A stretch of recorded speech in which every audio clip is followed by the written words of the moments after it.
Aujourd'hui, je vais vous montrer, n'est-ce pas, comment développer votre propre application Django en utilisant le Clean Architecture. Alors, je vous montre rapidement déjà les résultats. Donc, si je viens sur... Ok, je vais ouvrir ça ici. Ok, ok. Donc, je vais aller sur la route Create Car, juste là. Je viens sur Create Car. Ça va faire une recherche. Ok, Create Car comme ceci. Ok, là j'ai un formulaire. Si je remplis le formulaire ici, je vais prendre Toyota. Si je entre une date ici, peut-être version 2013, j'entre une couleur rouge. Donc je vais dire rouge. La vitesse de pointe, peut-être 220 km/h. Et là, je vais cliquer sur Create, n'est-ce pas? Là, ça a créé. Alors, je vais venir ici. Maintenant, je vais entrer List Cars. Donc, c'est une simple application pour juste voir entrer et voir les voitures. Donc, l'objectif, en fait, c'est de vous expliquer le concept du Clean Architecture. Donc, c'est ça. Donc, on voit List of Cars et on a deux voitures ici, Toyota. Donc, c'est un simple CRUD et juste une autre fonction, juste pour lister. Alors, regardez la structure de ce projet. Dans ce projet, il y a le domaine, n'est-ce pas? À l'intérieur du domaine, vous allez voir ici, nous avons les modèles. Alors, voici mon modèle. Ceci est une application Django, n'est-ce pas? Ceci est une application Django, mais cette application Django, les modèles ne sont pas déclarés avec le modèle, avec le modèle, n'est-ce pas? Model que nous connaissons d'habitude, n'est-ce pas? Donc, voici les modèles de mon application et c'est dans le domaine que je vais définir ça. Par contre, non pas par contre, mais regardez, on a ici l'application. Ça, c'est le deuxième layer. Ça, ce sont les use cases. Regardez par exemple, d'habitude, lorsqu'on va vouloir écrire un use case, on va venir, on va faire peut-être un class, peut-être, on va dire, peut-être delete, delete car. Et qu'est-ce qu'on va faire ici? On va généralement passer les requests, n'est-ce pas? Lorsqu'on travaille en Django, on va passer peut-être le car ID, n'est-ce pas, pour delete une voiture. Mais ici, c'est pas le cas. C'est vraiment pas le cas ici. Ici, on va définir cette fonction-là de manière abstraite. Donc, ici, on va juste dire execute, on va dire create car, on va dire, ok, ça va créer une instance de car qui vient de modèle. Donc, ceci ne dépend pas du modèle, n'est-ce pas? Ça ne dépend pas du modèle Django, mais c'est juste, n'est-ce pas, une classe simple. Alors, donc si on a encore notre use case, on a notre constructeur ici, et on a ici, n'est-ce pas, la fonction qui exécute. Même chose avec le listing.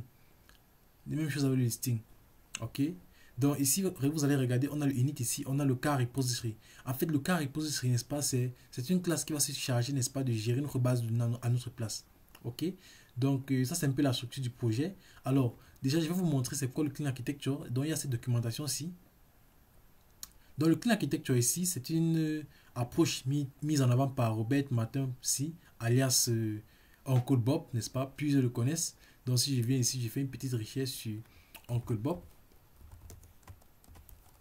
Ok, vous allez voir, le voici, n'est-ce pas? Et c'est un grand auteur. Si vous avez déjà eu à lire un de ses livres, sachez que vous êtes bien placé en tant que développeur et vous savez les bonnes pratiques en termes de code. Ok, donc le Clean Architecture, n'est-ce pas, c'est une méthode d'approche méthodique pour concevoir des logiciels. Ok, donc cette méthode va nous garantir une architecture logicielle robuste, facilement testable et indépendante des frameworks. Alors, le Clean Architecture va s'appuyer sur des concepts éprouvés comme le principe le dependency injection, comme en anglais, et les principes solides du Clean Code. Vous voyez, donc les solid principles, pour ceux qui connaissent un peu l'anglais. Alors, c'est quoi le Clean Architecture? Le Clean Architecture n'est pas une méthode, une technique, c'est une véritable approche de conception de logiciels. Donc, c'est juste une approche, n'est-ce pas? Donc, c'est une architecture qui va nous permettre de construire nos logiciels de manière vraiment professionnelle. Alors, pour aller un peu rapidement, nous allons regarder les concepts, n'est-ce pas? Les composants de la Clean Architecture. Donc, ici, on a les entités. On a les entités. Donc, ici, au cœur du Clean Architecture se trouvent les entités. Celles-ci représentent les concepts fondamentaux du domaine métier, n'est-ce pas? Quand on dit domaine métier ici, là, nous sommes en train de dire, ok, l'application va servir à quoi? Dans notre cas, notre application va servir à gérer les voitures, c'est-à-dire ajouter et lister. Ok. Ça veut dire que notre domaine métier ici, ce sont les voitures, n'est-ce pas? Ce sont les cars. Et c'est exactement ça que nous sommes en train de faire à l'intérieur de notre code. Dans notre domaine, n'est-ce pas? Ça, c'est vraiment le domaine métier. Qu'est-ce qu'on fait? On va définir les modèles. Et à l'intérieur de ces modèles, on a juste le domaine ici qui est la voiture. C'est tout ce qu'on aura pour notre application, pour notre simple application de car, n'est-ce pas? Donc, ça, c'est la première couche qu'on a ici, le car. Et ça représente notre domaine métier. Ensuite, qu'est-ce qu'on a? On a les use cases, n'est-ce pas? On a les use cases. Ici, autour des entités, on retrouve les cas d'utilisation situés dans la couche d'application. Ils orchestrent les interactions entre les entités, n'est-ce pas? Donc, si vous revenez dans l'application ici, vous allez voir à l'intérieur du domaine, il y a le domaine. Et le domaine ici, c'est quoi? Ce sont les voitures. Ok, super. Le deuxième dossier qu'on va ouvrir, ça c'est la prochaine couche, n'est-ce pas? Ça sera l'application. Et à l'intérieur de cette application, on aura les use cases. Et comme use case ici, on a un premier use case pour créer, n'est-ce pas, les voitures. Et on a un deuxième use case pour lister les voitures. Super. Donc ça, c'est vraiment les use cases, c'est vraiment les actions qu'on peut effectuer à l'intérieur de notre domaine. Donc si on essaie de lire un peu, on va voir.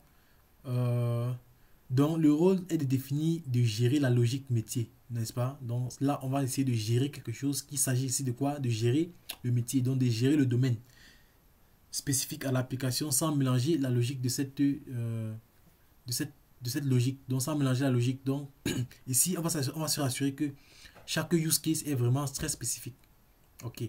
Donc ici, on va dire en utilisant les interfaces pour dialoguer avec les entités et les couches externes, n'est-ce pas? Donc ça, ce sont les interfaces, n'est-ce pas, pour dialoguer avec le domaine et quelques couches externes, dépendant de ce on veut faire. Ensuite, on a la troisième couche ici. Il s'agit ici des adaptateurs, n'est-ce pas? Le interface, bien le contrôleur, n'est-ce pas? Cette couche ici, là, on va normalement l'appeler contrôleur ou bien les gateways. Donc ici, c'est l'interface, si je vous montre.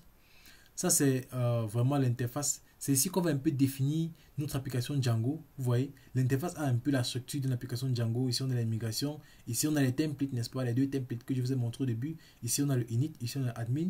Ici, c'est maintenant ici, n'est-ce pas, qu'on va définir notre vrai modèle, n'est-ce pas? C'est à l'intérieur de cette interface qu'on aura notre modèle Django. Vous voyez, on a notre modèle Django. Ça veut dire que ça, c'est vraiment l'interface. Donc, nous sommes là presque à la sortie de notre application, n'est-ce pas? Super. Donc ici, c'est un peu comme les contrôleurs et les presenters, les gateways traduisent ces données, traduisent les données entre les formats internes et les formats externes. Cette couche assure que les actions de l'utilisateur et les données entre entités suivent une règle de conversion. Donc ici, nous essayons un peu de faire ceci avec l'interface, n'est-ce pas? Ok. Donc grâce à cette couche, les modifications apportées aux technologies externes n'ont pas d'impact sur la logique directe du métier. Super. Et ensuite, on a, n'est-ce pas, les interfaces. On a les interfaces, n'est-ce pas? Non. Oui, pardon, je voulais dire.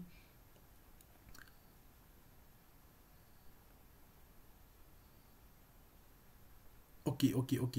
Là, nous sommes aux adaptateurs ici. Maintenant, il y a l'infrastructure. Ok, je me rends compte que ce document n'a pas d'infrastructure. Ok. Et ce document n'a pas d'infrastructure. Alors, ici, on a l'infrastructure.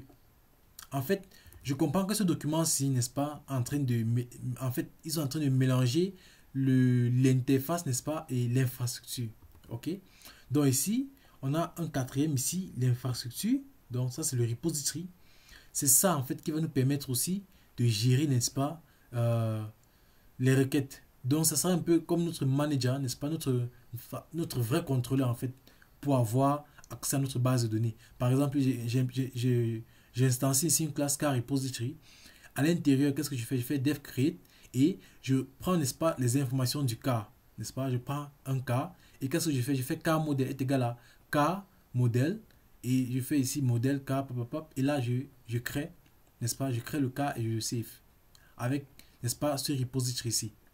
Donc ça veut dire qu'à l'intérieur de mon application, dans mon use case, je vais utiliser plutôt ce repository pour, n'est-ce pas, manager. Je sais très bien que lorsque je vais faire un car comme ceci et quand je vais faire car repository.create, n'est-ce pas, ça va exécuter la fonction create qui se trouve dans le car repository et ça va automatiquement save, n'est-ce pas, ma voiture, mon car. Et c'est la même chose avec le listing. Donc là, je vais faire un car est égal à carmodel.objects.all. Donc ça va me get tous ces objets là et ça va me retourner une liste pour chaque voiture, comme ceci. Ok. Donc ça, c'est la structure de ce projet, n'est-ce pas? Et à l'intérieur maintenant de l'interface. L'interface, c'est généralement la dernière couche. Donc ça veut dire qu'en première position, on a le domaine. Le domaine, ensuite on a l'application, ensuite on a l'infrastructure et ensuite on a l'interface. Alors je vais essayer de vous montrer un diagramme. Bon, je vais faire une petite recherche ici.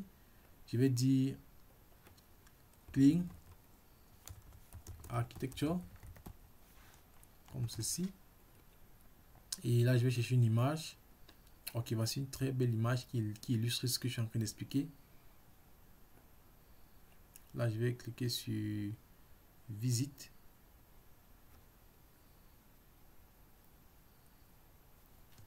Ok, ça prend le temps. Je vais choisir une autre image. Je vais cliquer sur visite. Ok, ça s'ouvre. Alors, on va aller sur l'image directement. Ok. Donc, si vous regardez ici, on a le domaine modèle, n'est-ce pas? On a le domaine modèle. Ensuite, on a les services, n'est-ce pas? Ensuite, on a l'application. Et ensuite, on a l'interface et l'infrastructure sont presque au même moment, n'est-ce pas? L'interface et l'infrastructure sont presque au même niveau. Vous voyez? Et à côté, on a aussi les tests. Super. Donc, quand vous regardez ici, vous allez voir que l'infrastructure va se connecter à la base de données, les systèmes de fichiers et peut-être le service web, n'est-ce pas? Et ça, c'est vraiment l'interface. L'interface représente généralement le framework par lequel on va accéder à l'application. Vous voyez? Donc, c'est un peu ça. Et je pense qu'on peut avoir une autre image. Ok, là, ça, c'est vraiment l'image que je cherchais. Donc, ici, on a une sorte de dépendance, n'est-ce pas? On a une sorte de dépendance. Ici, on a les entités qui vont... ici, on va voir que les use cases dépendent des entités. Les contrôleurs dépendent des use cases et, n'est-ce pas, l'infrastructure et l'interface ici vont dépendre des contrôleurs. Donc, ça veut dire que l'application est vraiment focus sur le domaine, n'est-ce pas? Vraiment focus sur le domaine. Par contre, les frameworks et autres là viennent à la dernière couche. Ça veut dire qu'ici, on peut facilement changer de framework de manière très facile, sans toutefois perturber le fonctionnement de l'application. Alors, je rentre ici. On va dire ici les étapes de mise en œuvre du clean architecture, n'est-ce pas? Il faut définir les entités, il faut créer les cas d'utilisation, il faut implémenter les adaptateurs pour l'interface, il faut ajouter une infrastructure, il faut structurer le projet et ensuite appliquer les tests, n'est-ce pas? Il faut toujours tester. Et on va aussi évaluer l'adaptabilité. Ok. Alors, quelques design patterns, n'est-ce pas, et principes utilisés dans le clean architecture. Qu'est-ce qu'on a ici? On a le single responsibility. Ici, chaque composant a une seule responsabilité, n'est-ce pas? Single responsibility principle. Ici, on a le dependency inversion principle. Donc ici, les couches internes ne dépendent pas des couches externes. Vous voyez? Et c'est exactement ça que nous étions en train de voir ici. Les couches internes ne dépendent pas des couches externes, mais c'est plutôt l'inverse. C'est pour ça qu'on va appeler ça le dependency inversion principle. Ensuite, on a quoi? Utiliser des patterns comme le reposition adapter, ok, autre. Donc, il y a quelque chose que je suis en train de chercher. Ok, les avantages du clean architecture, super, c'est ça que je cherchais. Alors, les tests sont facilités, n'est-ce pas? Il y a une facilité à écrire les tests. Parce que si, par exemple, je viens dans mon code là et je veux tester, n'est-ce pas, le use case, donc j'ai dans l'application, je veux tester le use case du create. Là, je comprends que cette fonction-ci là ne va me permettre que de faire un create, n'est-ce pas? Donc, ça veut dire que je ne peux pas faire un create ici, je fais aussi un listing. Par contre, parfois, lorsque certains développeurs, ils vont écrire des fonctions en Django, ils vont dire peut-être classe car, et à l'intérieur, ils vont définir une fonction create car, list car, delete car. En fait, là, c'est pas bon. C'est pas bon de coder comme ça. C'est bien de coder avec un single responsibility design. Donc, ça veut dire que chaque classe, n'est-ce pas, va se servir de faire rien qu'une seule chose. Ok? Donc, ça va vraiment nous permettre d'avoir les tests, de tester notre application de manière professionnelle. Donc, j'ai pas encore créé le test ici. Là, on va le créer ensemble. Là, je vais faire test, par exemple. Et lorsque j'ai fait ceci, là, je vais le créer au niveau du projet. Lorsqu'on crée ce dossier test, maintenant, on veut tester par exemple le use case. Qu'est-ce qu'on va venir ici? On va venir ici, à l'intérieur, créer une application. N'est-ce pas? On va créer une application. Et à l'intérieur de cette application, on va écrire, on va créer un dossier appelé test use case. Test use cases comme ceci, .py. Donc là, on va tester alors notre application. On va tester toutes les fonctions que nous avons ici. N'est-ce pas? Donc ça veut dire qu'à l'intérieur ici, on peut tester avec PyTest. N'est-ce pas? Donc je vais dire ici import PyTest. Ok. Bon, j'ai pas PyTest installé, donc je vais juste venir ici l'ajouter. PyTest. Ok. Et là, je viens ici.